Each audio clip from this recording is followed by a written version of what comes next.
Have no fear, the Digipreneur is here. Keron Rules touching base with us. Let's get into another important talking point. Keron, great to see you. Good Tuesday morning, my friend. Welcome. Happy Tuesday, and once again, thank you for having me. That's right. We're looking at how businesses can sell online and ship internationally. Again, so many putting out their products. We have seen some great artisans, great entrepreneurs right here from Trinidad and Tobago. And Yes. they do the online sales, and they're vibrant, and they will do, their business in that regard. But the part I'm most interested about hearing this morning is how does one ship that same good and product internationally? So let's talk about the local market first, and we get to the international activation. Absolutely. So the most important thing I need people to understand is why is this conversation so important now?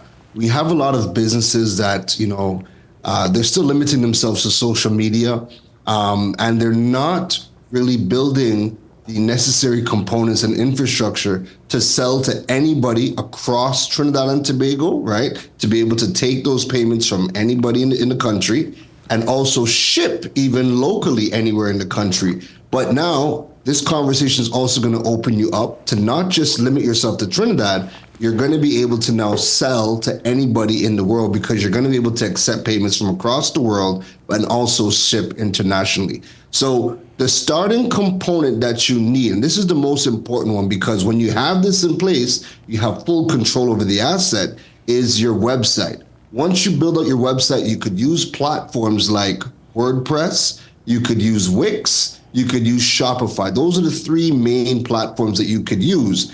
What differs between those three platforms is what payment processor that you're going to use. So we know what a payment processor is. If you don't, think of when you go into a store and you're using a point of sale machine to tap your Links card on it. A payment processor is like the digital version of that. And we could use platforms like First Atlantic Commerce. It's going to allow you to sell locally and internationally, and also accept the local Visa debit cards. You have WePay that you can do that same with. You also have Paywise. You also have PayPal. And if you want to also use Stripe, you can use Stripe. The only difference between Stripe and the rest of them is that Stripe will require you to register your business in the States, but then you're going to be able to use Stripe and all the benefits that come with Stripe. Keron, let me ask, the platforms just identified in terms of the transferring of the money can also be utilized if, let's say, the product is faulty, there's a request to return said product, and more so, how does one return, or at least start the process of getting the product back in case the customer is not satisfied with the final product? Yeah, so typically the easiest way is going to come down to depending on the payment processor that you use. If you're using things like PayPal, Paywise, WePay, Stripe, the money's going to go into your digital wallet. So let's just say if somebody decides that they want a refund, then you could just go through your digital wallet, see where that transaction was made, and there's going to be a button that's going to allow you to refund that money back to the person. And then you just need to work out your logistics as to how you're going to get that money, how you're going to get the physical product back. So if it's a local situation, chances are you're probably going to be using a courier system. So any one of the guys like O-Deliver, CSF Courier, Sped TT, all of them do have provisions in place to go back and collect the products and bring it back to your establishment. And then if you're using a payment processor, it's going to be as simple as going into your account, looking for that transaction and clicking the refund button to be able to send that money back to the client. There's so many different considerations when you're talking about a product. It could be anything from a scented candle to clothes to shoes, you name it. From your research, from your observation, what particular product seems to be one, a quick seller, quick movement, high demand, and a massive turnover in quick time? So food. Food is one of the big ones. And if you are someone, I'm glad you actually brought that up, right? If you're in the food business, I would highly recommend that every single person in food get on platforms like Food Drop, get on platforms like We Eats, any one of the food delivery platforms, because what is happening more of is that, yes, we know that people are still going out to the restaurants, there's still that experience, but you have a lot of people who either don't leave, they work from home. Like I work from home. I order breakfast, I order dinner from any one of the food drop apps that come and deliver, and it makes it easier for when I work. Or you're busy at work, or you're somewhere and you need to order that food. When you're on the food drop apps, you can make your food in real time and you don't have to worry about the payments because the platform will handle the payments. But then the platform also organizes the delivery drivers. So the delivery drivers are going to come collect the food and they're going to go and deliver all of that in real time. So food is probably the one that has the fastest turnaround time because of the applications and the infrastructure is already there to deliver those things in real time. Indeed, and that will be for the local market, the local footprint.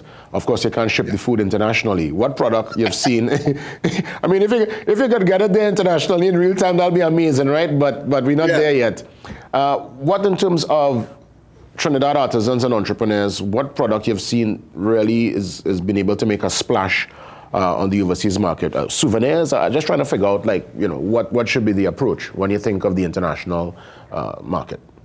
Yeah, so when you go in the international market, so there's one of the big platforms in the Caribbean right now that actually focuses on getting all of our artisanal products and food, souvenirs, handmade products like clothing, candles, soaps, to markets like the US and also Canada. And that platform is Carib Shopper. And Carib Shopper, if you actually go on their platform, you can buy food. But what they do is it'll probably be frozen because they do have provisions for frozen foods or canned goods. Like if you're making green seasoning, for an example, people from the diaspora who are homesick still want to get their home good snacks, their seasonings, their Dutch pots to make their soups and whatnot. There's a wide variety of things that could be done. So when you're on a platform like Carib Shopper, they actually specialize in taking the payments, but also shipping the goods internationally. And they do that within a 2 to 5 day window. So people are often able to get their goods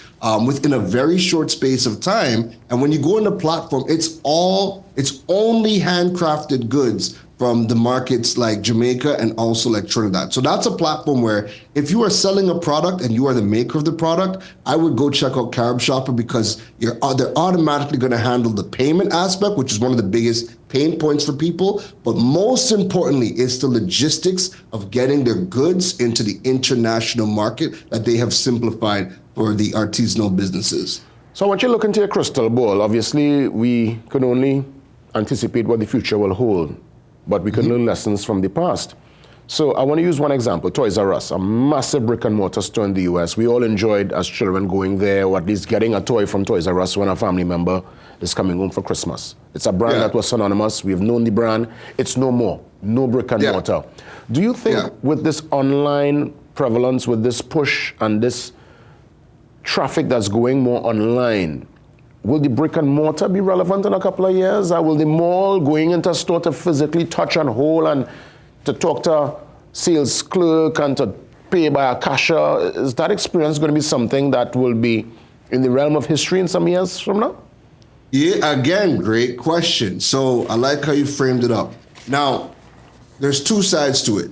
What is going to die and what is dying right now is the brick and mortar stores that are not creating an experience. If all you're doing is buying low from China, grabbing those products and throwing it in a store, and there's no in-store experience, that is dying. And it's going to be dead very soon because we could go on Amazon, we can go on Walmart, we can buy from anywhere in the world and buy products that are exactly what we want at better quality, at better prices than you just trying to find the cheapest products to throw in the store. Yeah, you could make the argument of, the people that want to buy now for now. And again, some might survive, but I think that model overall is dying and will be dead. What is going to transform in the future is the businesses who are creating their own products need to focus on, how do I create a hybrid experience? How do I create the online platforms so that when people just want to buy the products, they can go there and buy and get the products to them directly at a very quick turnaround time? But then the people that come into the store, how do I create that experience? So I'll give you a good example. One of my favorite local businesses is Immortal Beauty. We can buy her products online. We can buy in Super Farm. We can buy in a lot of different spaces around the country. However, when you go into her store on Picton, she has curated an experience. So I can smell the different scents. She has the coffee beans there. So when I'm trying out the different lotions, the different body oils, I can smell some coffee beans to get rid of the old scent and smell something else. And her team is trained up to know exactly what solution, what skincare product would work for different skin types. So there is a benefit to me going directly to her store because I'm going to get an experience from knowledgeable people to help me with my skincare, whatever I need. So that's what's going to have to happen in the future. If you're not creating an experience and just buying and selling to just throw in a store, that experience is going to die. I'll give you the closing remarks as always, Rose. It's all yours. Yeah. So even if you're somebody, when you're thinking about this conversation and it feels kind of daunting, if you want, you can still use your social media platforms if you don't have a website or you're not on Carib Shopper, but go check out Carib Shopper because it's free to list. But all of our banks have their own e-commerce solutions that start as low as like $100. And what that's going to allow you to do is you can create payment links. So you can create a product profile. It's going to generate a link that when anybody clicks on it, they can make their payment. So you can start taking digital payments and shipping your products even without the main component like a website. You need to start doing these things because you can no longer rely on just your neighborhood for sales, and people want to save time. Somebody from Mayaro is not going to drive to Chagaramas to go and buy a product. Get your digital infrastructure in place so you can sell nationally and also internationally. Well said, and we thank you so much, Keron. All the best.